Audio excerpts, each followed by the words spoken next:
Hi all, इचिमुकु trading master में आपका स्वागत है। और आज का दिन आपका कैसा रहा? निफ्टी प्रेमियों के दिन लिए आज का दिन बहुत ही शानदार रहा होगा। सबको मेरा प्रणाम और नमस्ते। आज हम लोग चर्चा करेंगे निफ्टी के बारे में। रोज़ ही हम वो करते हैं। आज वीक ख़त्म हो चुका है, फ्राइडे था और कल सैटरडे है, यानी कि कल कोई ट्रेड्स नहीं होंगे इन निफ्टी 50। तो आज का दिन बड़ा शानदार रहा निफ्टी में और इसी के बारे में मैं आज चर्चा करने वाला हूँ। तो निफ्टी की डेली कैंडल पे मैं चले गया हूँ। डेली का मतलब है डेली टाइम फ्रेम। अभी रात के 11:31 हो रहे हैं, 3 मार्च है आज। हम आज जो निफ्टी का क्लोजर हुआ है उसके बारे में चर्चा करने वाले हैं। और अभी जो मैंने टाइम फ्रेम सिलेक्ट किया हुआ है वो है डी, यानी कि डे। ठीक है, और मैं जब कैंडल बोलूँ 5 मिनट की कैंडल, इसका मतलब होता है टाइम फ्रेम 5 मिनट का। और एक चीज 17,581 बोलूँ तो इसका मतलब 17,581 है, बट अगर 581 बोलूँ तो आपको 17,000 आगे जोड़ देना है, क्योंकि इन द फ्लो बहुत बारी ये होता है कि समझ नहीं आता हम क्या बोल रहे होते हैं। ठीक है, ओके जी। तो ये सेशन में हम करते क्या हैं रोज? ये सेशन में हम एवरी डे निफ्टी की मूवमेंट जो होती है उसके ऊपर चर्चा करते हैं। और ये चर्चा करके हम ये एनालाइज करने की कोशिश करते हैं कि निफ्टी लॉन्गर टर्म में कैसा दिख रहा है, शॉर्ट टर्म में कैसा दिख रहा है। तो day time frame, 4 hours time frame, 1 hour, 15 minutes, 5 minutes, 3 minutes और 1 मिनट, सारी टाइम फ्रेम्स के अंदर हम जाते हैं और देखते हैं कि वहाँ पर क्या दिख रहा है। अब कोई सोचेगा ये इतनी सारी टाइम फ्रेम पे क्यों जाना ज़रूरी है? बिल्कुल ज़रूरी है, क्योंकि ट्रेड्स जो होते हैं वो अलग अलग समय सीमा के हिसाब से होते हैं। कुछ कुछ लोग जो होते हैं वो लंबी अवधि के ट्रेडर्स होते हैं, इन्वेस्टर्स होते हैं। कुछ कुछ लोग होते हैं 1 मिनट, 3 मिनट्स और 5 मिनट्स में काम करते हैं, मतलब उनके ट्रेड एंटर होते ही लेट से 1 घंटे में ख़त्म हो जाएंगे। 1 मिनट वाला जो आदमी होगा उसका एंटर होके ही 15 मिनट, 20 मिनट में मैक्स ट्रेड खत्म हो जाएगा। 3 मिनट्स वाले का भी लगभग आधे घंटे, 45 मिनट में ट्रेड खत्म हो जाएगा। अपना एपेटाइट जैसा हो उस तरह से ट्रेड्स लेते हैं लोग। दूसरा, क्योंकि वेव थियोरी के ऊपर जनरल ये ट्रेड्स चलते हैं, तो इसका मतलब वेव फॉर्मेशन मोर और लेस सेम होती है बड़ी या छोटी टाइम फ्रेम्स में। ओके, हमारा सिस्टम क्या है? हम ये सेशन में इचिमुकु को यूज़ करते हैं। इचिमुकु दुनिया का वन ऑफ द सर्वश्रेष्ठ चैटिंग मेथड्स हैं, जिसको जापानीज़ लोगों ने भरपूर यूज़ किया और अभी भी करते हैं। 1960 के दशकों में इसके बारे में चर्चा खुले में होने लग गई थी। उसके पहले एक इसके इन्वेंटर जो थे, जिन्होंने इस पे 30-40 साल मेहनत की, उन्होंने उसको अपने पास रखा हुआ था और बाद में उन्होंने पब्लिक किया। पिछले 7-8 दशकों से ये बहुत अच्छी तरह काम कर रहा है। वेस्टर्न कंट्रीज़ में इसको बहुत ज़्यादा अभी तक लोग नहीं जानते हैं और इसकी विशेषता ही ये है। ईस्टर्न कंट्रीज़ में इसका बहुत व्यापक यूज़ होता है। ठीक है जी। और हमारा जो ये एक सेशन है और ये जो माध्यम है, हिंदी में काफ़ी कम लोग होते हैं जो इचिमुको का यूज़ करके ऐसे सेशंस ऑर्गेनाइज करते हैं। So let's get going. I think मैंने काफ़ी देर तक इसका डिस्क्रिप्शन दिया है। मैं अब डेली टाइम फ्रेम पे हूँ। हम जनरली एक रेक्टेंगल बनाते हैं या फिर ऐसी डंडियाँ बनाते हैं, और ये डंडियाँ जो हैं उसके भी काफ़ी इसके लेजेंड्स होते हैं। मतलब मैं इसको बता देता हूँ आपको। जब आपको कोई छोटी डंडी दिखे, जैसे यहाँ पर एक छोटी डंडी है 3, ये छोटी डंडियाँ जो हैं वो छोटे टाइम फ्रेम की या सेलिंग या बाइंग की अपॉर्चुनिटीज़ होगी, जनरली सेलिंग। और ये बड़ी डंडियाँ मतलब बड़े टाइम फ्रेम की डंडियाँ हैं। ठीक है, निफ्टी ने क्या किया आज दिनांक 3 मार्च 2023? निफ्टी ने सबको चौंका दिया। कल निफ्टी 17,323 पे क्लोज हुआ था। आज निफ्टी ने छलांग लगाई और 17,450-60 के करीब ओपन हुआ, मतलब लगभग 140 point up as compared to the closing of the previous day. उसके बाद 17,450 गिन के चलते हैं, वहाँ से जाके ऊपर क्लोज हुआ 17,590 के करीब। तो 140-50 पॉइंट यहाँ पर भी मिल गए और ज़बरदस्त बड़ी बुलिश कैंडल है। ठीक है, इचिमुकु को थोड़ा साइलेंट कर देते हैं और ये देखते हैं कि ये मतलब ये चल क्या रहा है मार्केट में। बहुत ही दिनों से मैं बोलता हूँ इचिमुकू के साथ हम लोग 200 day moving average exponential, 20 day moving average exponential और फिबोनाची का यूज़ करते हैं। और मैं जनरली ये तीन चीज़ों को इकट्ठा करके ट्रेड्स करता हूँ, जिसमें मेरी प्राइमरी मेथड इचिमुकू है। आप देखिए तीनों तीन का यहाँ संगम हो रहा है, जिसको कन्फ्लुएंस कहते हैं। ठीक है, कन्फ्लुएंस के मायने अलग होते हैं, बट मैं यहाँ पे आपको मर्जर बता रहा हूँ। हमने ये कल लेवल्स जोड़े थे और मैंने कहा था कि एक आदमी को, जो लोग मार्केट्स में पार्टिसिपेट करते हैं, उन्हें blind folded one direction trade नहीं करने चाहिए। उनका माइंड ओपन होना चाहिए। माइंड ओपन हो नहीं हो, उनको इतनी समझ होनी चाहिए कि trades can be done on both the sides. Market जिस तरफ दौड़ रहा है या जिस तरह से मार्केट में मूवमेंट्स होती हैं, उस तरह से आपको रेडी रहना चाहिए। सदर्न डायरेक्शन में अगर जाएगा तो क्या आपके लेवल्स होंगे, नॉर्दर्न डायरेक्शन में जाएगा तो क्या आपके लेवल्स होंगे, ये हम हर रोज़ बात करते हैं। मैंने बहुत बार बोला है पहले और अभी वापस दोहरा रहा हूँ, 200 डे मूविंग एवरेज एक्सपोनेंशियल या सिंपल मूविंग एवरेज, मोर और लेस आप दोनों को डैडी, पापा, बाप, पिताजी ऑफ मूविंग एवरेजेस बोल सकते हैं। यहाँ पर सलाम करती है प्राइस हमेशा, या रुक जाएगी या सपोर्ट लेगी, कुछ ना कुछ यहाँ पे होगा, या बहुत फार चली जाए तो वहाँ रुक नहीं सकती, वो नज़दीक जाने की कोशिश करेगी। यहाँ से मैंने पहले बोला था हम रेक्टेंगल एक बना देते, इफ़ यू रिमेंबर, तो वहाँ पर हम 1 2 3 4 5 टाइम्स और ये 6 गिन लेते हैं। 6 बार ये प्राइस ने यहाँ पर नीचे जाने की कोशिश करी और फिर ऊपर चली गई और उसके बाद में बहुत ताकत जुटा के नीचे चली गई, काफ़ी थोड़ी देर नीचे चली गई, मतलब 17,257 और मूविंग एवरेज 17,600 के करीब है। और अब धीरे धीरे ऊपर जाने की कोशिश कर रही है प्राइस वापस, लेकिन वहाँ पर मूविंग एवरेज ने रोक दिया। तो एक तो ये हो गया। दूसरा, हमने ये रिट्रेसमेंट लेवल्स लगाए हैं कि प्राइस ऊपर जाएगी तो कहाँ कहाँ तक जा सकती है। तो देखो तीनों चीज़ का यहाँ पर एक संगम हुआ है। एक तो प्राइस नीचे गई, ऊपर जाने लग गई तो मूविंग एवरेज ने उसको रोका। तीसरी चीज़, हमने जो लेवल्स बनाए हैं फिबोनाची के हिसाब से, वहीं पे प्राइस रुक रही है। और चौथी चीज़ जो है, ये है हमारा इचिमुकू। इचिमुकू बहुत दिन से बोल रहा है कि नीचे की साइड मोमेंटम अभी भी तेज़ है, बट ऊपर की साइड रेंज है और रिट्रेसमेंट होगी तो बहुत दूर तक प्राइस जा नहीं सकती है। तो इसीलिए हमने ये लेवल्स बनाए थे। मोर और लेस प्राइस यहीं पे रुक गई है। दूसरी एक चीज़ आपको बहुत खास गौर करनी चाहिए, जहाँ पर 200 डे मूविंग एवरेज है, वहीं पर इचिमुकू की कन्वर्जन लाइन आई है और उसने भी यहाँ पर रोका है। आप देखिए किस तरह संगम होते हैं, ये सब कन्फ्लुएंस बोलते हैं इसको अंग्रेजी में। कितनी अच्छी तरह सिस्टम्स डिज़ाइन किए जाते हैं कि मैथमेटिकली भी ऑटोमेटिक उसी टाइम पे सारी चीज़ें हो जाती है। देखो यहाँ पे 200 डे मूविंग एवरेज और ऊपर से ब्लू कलर की डंडी आई और उसने रोक दिया। ऊपर से और लाल कलर की डंडी है, वो वहीं पे रेस्ट कर रही है जहाँ पर इसके बाद का हमने ऊपर का माइलस्टोन बनाया हुआ है। तो अब आप समझिए कि इचिमुको को कितना इंटेलिजेंटली डिज़ाइन किया गया होगा कि ये फिबोनाची को भी फॉलो कर रहा है, 200 डे मूविंग एवरेजेस के साथ भी ये कोइंसाइड हो रहा है, मर्ज हो रहा है, यू कैन से, या इंटरसेक्ट हो जाता है कभी कभी जब उसको होना चाहिए। तो ये है ब्यूटी मार्केट्स की और कुछ कुछ जो पुरानी सिस्टम्स है उनकी। अब आगे कैसा दिख रहा है? आगे कुछ नहीं दिख रहा है, अभी भी हम लोग इचिमुको के फॉलोअर्स हैं, तो आगे का जो रुझान है वो नेगेटिव है। हमें एक चीज़ पक्की पता है कि अगर प्राइस इसको पार करती है 17,593 को, तो इसके बाद का जो स्टॉप होगा वो 691, मतलब कि 17,691 होगा। अगर आप बहुत इम्पल्सिव ट्रेडर है या ऐसे ट्रेडर है जो रुक नहीं सकते हैं, उनको कुछ ट्रेड करना बहुत ज़रूरी है, तो आपको ये ध्यान रखना होगा कि जैसे ही कैंडल्स छोटे अवधि में, पहले तो ये बड़े में नहीं करना है ट्रेड, छोटी अवधि में 3 मिनट 5 मिनट में चले जाना है।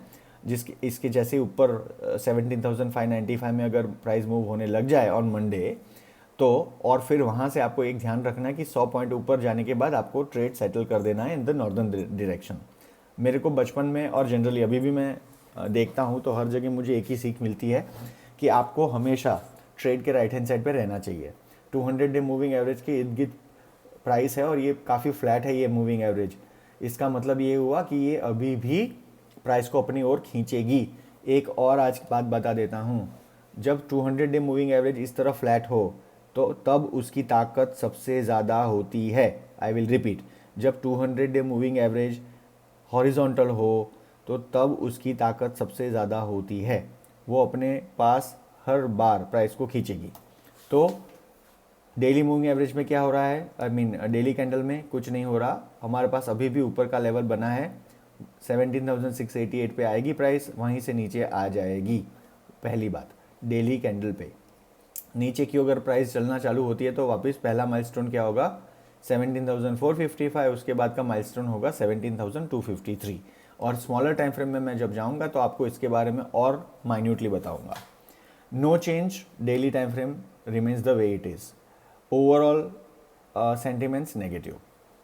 4 घंटे, 4 घंटे के अंदर क्लाउड जो है थोड़ा सा घना हो रहा था, बट अब सैन बी ऊपर की ओर मुंह करके बैठ गया, लेकिन सॉरी सैन ए और सैन बी जो अभी भी फ्लैट है। यहाँ पर देखिए ब्यूटीफुल, एक कैंडल नीचे से ऊपर गई, फिर उसके ऊपर जाने की कोशिश करी और रुक गई। तो मैंने कल बोला था कि यहाँ रेंज फॉर्मेशन हो रही है, तो रेंज फॉर्मेशन में अब रेंज थोड़ी सी वाइड हो रही है, और ये कितनी वाइड होती है वो हम देखेंगे आने वाले दिनों में। यहाँ पर भी आगे लाल कलर का क्लाउड, प्राइस जो है ऊपर जाने की कोशिश कर रही है, लेकिन यहाँ पर बहुत सॉलिड उसको रेजिस्टेंस आएगा। तो एक तो इसका जो मूविंग एवरेज है 200 डे वो 17,800 पे है, और सैन बी एंड किजुन वो बहुत नज़दीक है। किजुन जो यानी कि बेस लाइन वो 17,693 यानी कि 17,700 के करीब है। तो यहाँ पर भी रेजिस्टेंस तो आएगा ही, कोई कुछ बोल दे, ठीक है। तो यहाँ पर एक रेजिस्टेंस 17,700, उसके बाद का रेजिस्टेंस 17,820। देखिए ये सारे रेजिस्टेंस मैंने कल भी बोले थे, और मैंने बोला था कि somebody too should write it down in notebook. अगर तो आप कोई बहुत बड़े ट्रेडर हैं तो आपको लिखना चाहिए। अगर आपने लिखे होंगे पिछले 2 दिन में मैंने जितने भी रेजिस्टेंस या सपोर्ट बोले हैं on bigger and smaller time frames, तो उसके अंदर आपको पता चला होगा कि मोर और लेस दिस थिंग्स वर्क, है ना। तो इसको भी आप ध्यान में रखिएगा ऑन द अपसाइड, क्योंकि आज बहुत बड़ी तेज़ी बनी थी। इसका मतलब ये नहीं कि नेक्स्ट वीक के अंदर एकदम धड़ाधड़ 20,000 हो जाएगा मार्केट, ऐसा नहीं होगा। Okay, 1 hour time frame. 1 hour time frame में the price is in the kumo cloud. ये प्राइस कुमो क्लाउड के अंदर आज दौड़ के चली गई है। इसको कुमो क्लाउड से बाहर निकलना होगा, उसके पहले इसमें कोई भी प्रकार का ट्रेड नहीं लिया जाएगा। यहाँ पर क्लाउड ग्रीन हो रहा है, इसका मतलब ये हुआ कि यहाँ पर पॉजिटिविटी बन रही है और अपना बेस बना के प्राइस ऊपर जा रही है। खतरे की घंटी क्या है? खतरे की घंटी ये है कि 200 डे मूविंग एवरेज जो है वो 17,700 पे है यहाँ पर ऑन 1 आवर टाइम फ्रेम, और हमने जो लेवल वहाँ पे बड़ी टाइम फ्रेम में लगाया है वो 17,693 और 700 के करीब। यानी आप समझिए यहाँ पर कितना स्ट्रॉन्ग एक संगम हो रहा है जो प्राइस को नीचे धक्का मारने का काम करेगा। तो बहुत सारे इचिमुको के हमारे जो खिलाड़ी हैं वो क्या करते हैं, जैसे ही प्राइस यहाँ पे आती है, मैं आपको दिखाता हूँ क्या करते हैं, गलती करते हैं लोग जनरली, वो नहीं करनी चाहिए। यहाँ आ जाएगी प्राइस, यहाँ आ जाएगी, फिर जैसे ही क्लाउड के बाहर निकला, ओ बाय कर लो बाय कर लो बाय कर लो बाय कर लो, बाय कर लो नहीं, क्योंकि वो लोग क्या करते हैं, इसको मैं साइलेंट कर देता हूँ, उनके पास ये वाला इचिमुको होता है। देखिए उनके पास ये वाला इचिमुको है, तो उनको क्या लगता है प्राइस यहाँ बाहर निकली तो पटाख से बाय कर लो, है ना उनके पास ये डंडी है, ना उनके पास एक papa of all the moving averages ये डंडी है। अब ये आप बात समझिए, ये जो डंडी है papa of moving average 200 day moving average, वो यहाँ पे आ जाएगी ऐसे, है ना, और इसको तो सबको रिस्पेक्ट करना है। तो क्या होगा, प्राइस अगर इसको चीर के ऊपर भी चली गई, ये वाली प्राइस, लेट्स से ये प्राइस ऊपर चली गई, तो भी ये प्राइस को नीचे आना पड़ेगा, और ये प्राइस नीचे आएगी ही। तो ये ना, ये बारीकियाँ, थोड़ी सी डिटेलिंग ये ज़रूरी होती है, और यहीं पे लोग अक्सर जल्दबाजी में ट्रेड लेते हैं और फिर प्राइस पटाख से नीचे आ जाती है। ओके, यहाँ पर ट्रेड अभी नहीं है, बट मेरे ख्याल में 6 घंटे में एक आध ट्रेड बन सकता है। प्राइस जैसे ऊपर नीचे होगी या यहाँ रहेगी तो ट्रेड नहीं बनेगा।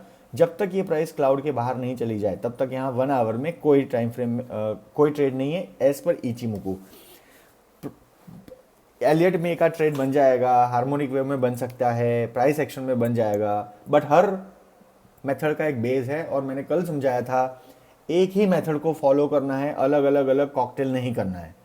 15 मिनट के अंदर पॉजिटिव बन चुका है क्लाउड, और जिन्होंने आज ये ट्रेड लिया होगा 15 मिनट के अंदर एज पर इचिमुको, उसको अच्छे खासे पैसे मिले होंगे। मेरे को यहाँ पे बहुत क्लियरली दिख रहा है कि यहाँ पर कहीं बाइंग हुई होगी 17,485 के करीब, और उस आदमी को यहाँ पे पैसा मिला होगा अराउंड 645, मतलब ढेर सारा पैसा, नॉट लेस, ढेर सारा। व्हेन यू कंपेयर निफ्टी, एक दिन में अगर आपको 150 पॉइंट के अंदर सीई में फ़ायदा हो और आपके पास 2 लॉट है, तो you are making good enough money, मतलब sufficient amount of money as compared to 15-minute time frame, the ratios that we generally have. I am now moving on 5 minutes. 5 minute के time frame में क्या है, यहाँ पर भी green colour का cloud है, बट खतरे की घंटी ये है कि ये क्लाउड पतला हो गया। यहाँ पर ये क्लाउड पतला हो रहा है। पतला क्लाउड इज़ नॉट गुड। पतला क्लाउड का मतलब है प्राइस इसको चीर के नीचे जा सकती है। दूसरी खराब चीज़, खराब खबर मेरे ख्याल में, यहाँ पे देखिए प्राइस नीचे आई, ये वाली बेस लाइन को इसने सपोर्ट लिया, ऊपर गई और वापस बड़ी कैंडल बना के इसके नीचे चली गई। बेस लाइन के नीचे जब प्राइस जाती है तो इसका मतलब मोमेंटम ब्रेक हो चुका है। 5 मिनट की कैंडल में मोमेंटम ब्रेक हो गया है। अगर इस पर ट्रेड लेना है तो मैं आपको लेवल दे दे रहा हूँ 17,645 के ऊपर ही ट्रेड बनेगा, अदरवाइज नहीं। एक चीज़ और देखनी होगी, मैं 15 मिनट में जा रहा हूँ because I want to tell you something important.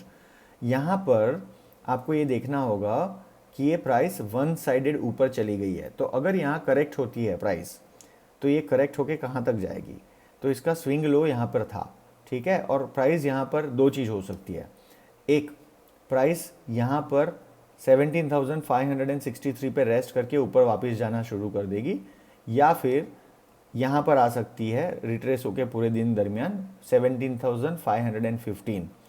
उसके अलावा अगर और नीचे आती है तो प्राइस यहाँ पे आएगी 17,476।